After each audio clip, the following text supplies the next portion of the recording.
जय श्री राम दोस्तों। आज की कहानी कश्मीर की वादियों में होने वाली है। आपने कश्मीर का नाम तो सुना होगा। आपको जैसे नाम सुनाई दिया वैसे आपको सफ़ेदी, शांति और एक सुकून का नाम मन में आया होगा।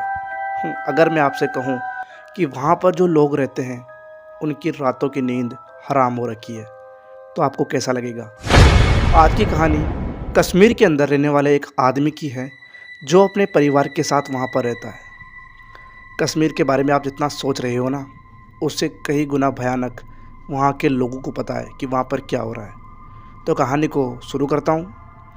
आज की कहानी एक कश्मीर के अंदर, आपने भूत प्रेत चुड़ैलों का नाम तो सुना होगा, परंतु कश्मीर के प्रॉपर कश्मीर के अंदर की बात नहीं है, पहाड़ी इलाका है उधर की बात है। वहाँ पर एक रेंटस नाम का एक चुड़ैल टाइप की है। वो चुड़ैल तो है नहीं, आप सर्च करके देखना गूगल के अंदर कि कश्मीर के अंदर रेंटस क्या है, क्या करती है। मैं बताता हूँ कि रेंटस क्या है। रेंटस एक ऐसी चीज़ है जो सिर्फ लड़कों को शिकार बनाती है। वो लड़कों को, कवारा हो शादीशुदा हो, उससे उसको फ़र्क नहीं पड़ता।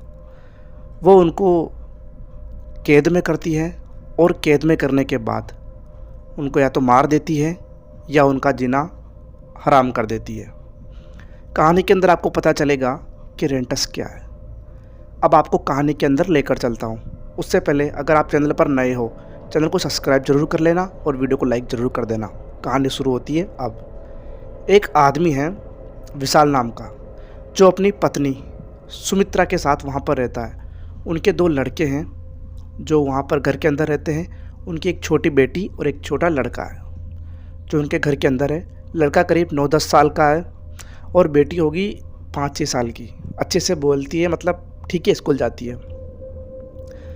आज उनकी दादी उनके घर पर आई थी। जो दादी है ना, विशाल की माँ, वो उनके घर पर आई थी। सुमित्रा अपनी सासू से खाने वाने के लिए पूछ रही थी। अच्छा सा माहौल चल रहा था। करीब रात के 7:30 बज रहे थे शाम के, और उस समय वहाँ पर बारिश हो रही थी। ये कहानी कश्मीर के साइड की है, यानी कि जो कश्मीर का पहाड़ी इलाका है ना, वहाँ की है। तो बारिश आ रही थी, हल्की हल्की बारिश चल रही थी, और बस ऐसे कुछ मानो, मतलब प्रॉपर बारिश आ नहीं रही थी, हल्की हल्की बूंदें गिर रही थी। तो वो अपनी दादी से कहते हैं कि दादी, बच्चे कहते हैं, सुमित्रा के बच्चे, विशाल के बच्चे, ठीक है, अपनी दादी से कहते हैं कि दादी एक कहानी सुनाओ। दादी उनको एक बेड पर लेकर जाती है और दोनों बेटों को, पोती को और पोते को, दोनों को आमने सामने बिठाकर कहानी की शुरुआत करती है। वो कहानी बताती है कि बेटा, तुम जिस इलाके के अंदर रहते हो ना, वहाँ पर एक रेंटस नाम की कोई रहता है, कोई एंटिटी है जो बच्चों को पकड़कर उनको लेकर जाती है और उनको मार देती है। बच्चे कहानी सुन रहे थे। उनके चेहरे पर एक तो थोड़ी सी स्माइल थी कि दादी हमको पागल बना रही है, परंतु जो दादी कहानी सुना रही थी वो सुमित्रा साफ साफ सुन रही थी, क्योंकि सुमित्रा खाना बना रही थी। दादी थोड़ी आउट जगह पर रहती है, वो उनके साथ नहीं रहती। उनका जो बेटा है यानी कि विशाल, वो कश्मीर के ही मार्केट है, वहाँ पर अपना काम करता है। उसका एक छोटा सा दुकान है, उसके अंदर वो काम करता है। अब आपको कहानी के अंदर लेकर चलता हूँ, बहुत डीप के अंदर। देखना, आपकी रूह काँप सकती है कि जिस जगह को आप पर इतना अच्छा मानते हो ना, वहाँ पर भी ऐसी घटनाएं हो सकती है। तो मैं बताता हूँ कि क्या होता है। तो अपने बच्चों को, अपने पोतों को कहानी सुना रही होती है। कहानी के अंत में दादी कहती है कि बेटा, अब मैं जाती हूँ और तुम अपना ध्यान रखना, क्योंकि दादी ने खाना खा लिया था कहानी के बाद, और वो जाने वाली थी। दादी पास के उन्होंने पास से कुछ गाड़ी कर रखी थी, तो गाड़ी के अंदर आई थी, बच्चों से मिलने आई थी और वो चली गई। जब दादी गई तो बच्चे थोड़े से हंसे। उन्होंने कहा कि दादी देखो कैसी बेफिजूल की कहानी सुना कर गई है, हमारे आसपास कोई रहता है। ऐसे करके बच्चे बाहर निकलने की कोशिश करते हैं। तो जो बच्चे होते हैं, उनका लड़का होता है सुमित्रा जी का, यानी कि विशाल का बेटा, वो बाहर करीब 7:30 ही तो बज रहे थे अभी।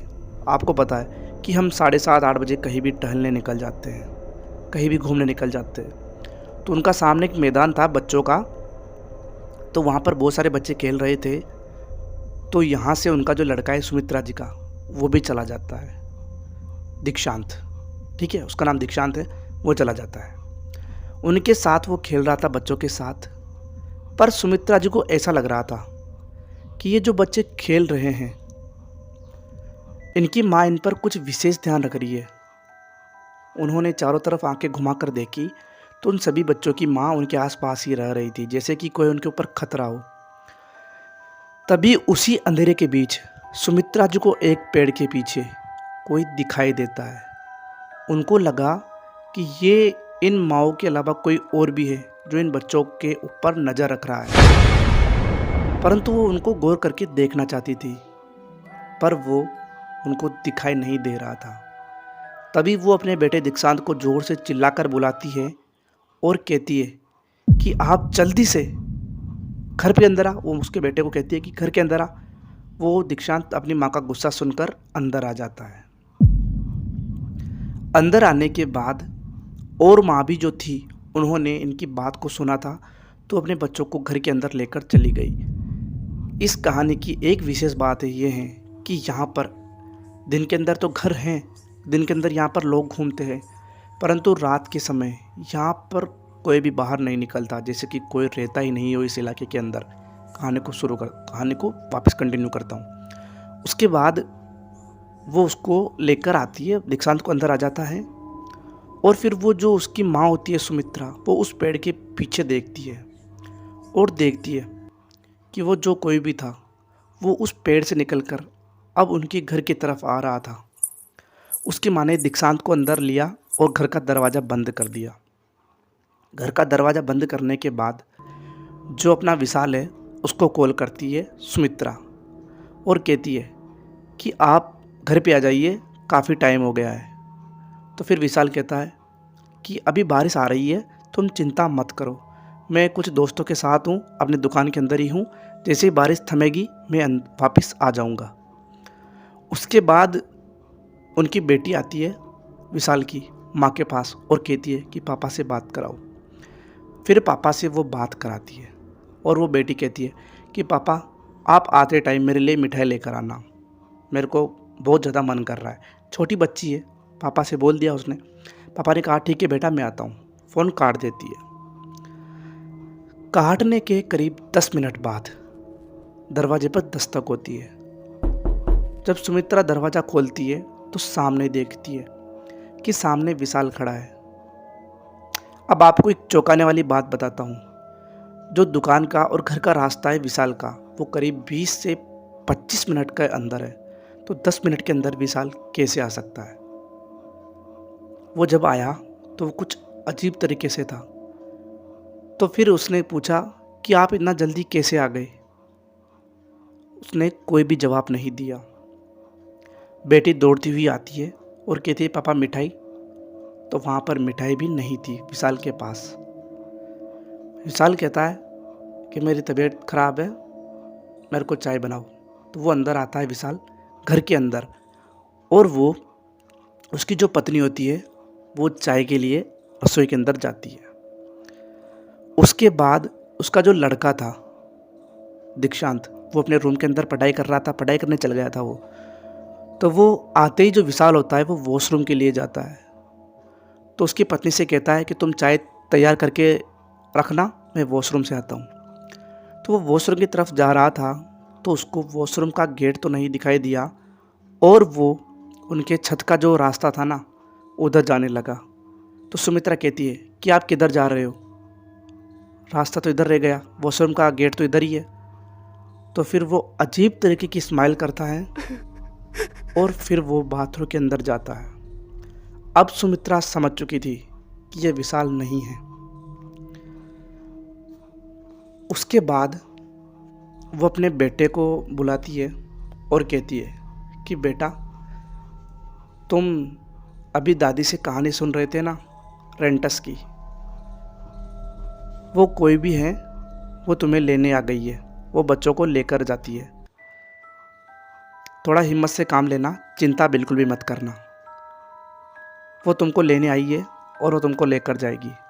उसके बाद वो अपने पति को फ़ोन करती है विशाल को। उसको कंफर्म पता चल चुका था कि ये कोई भी नहीं है। उसके बाद वो फ़ोन करती है उस दुकान के अंदर, तो उधर से फ़ोन उठाता है खुद विशाल। सुमित्रा ने 3 बार पूछा कि आप विशाल ही बोल रहे हो ना? उसने कहा हाँ हाँ, मैं तुम्हारा पति बोल रहा हूँ। उसने कहा कहाँ हो तुम? उसने कहा कि अब दुकान से निकल गया हूँ और गुड़िया के लिए मिठाई की दुकान पर हूँ, मिठाई लेकर आता हूँ। तो सुमित्रा कहती है जितना जल्दी आ सको उतना जल्दी आ जाओ। उसके बाद कॉल काट देती है। अब जो बाथरूम के अंदर से आया था वो विशाल नहीं, एक अजीब तरीके की महिला थी जिसके दांत बिल्कुल टूटे हुए थे, उसके नाखून बड़े बड़े थे और उसका चेहरा सड़ा हुआ था।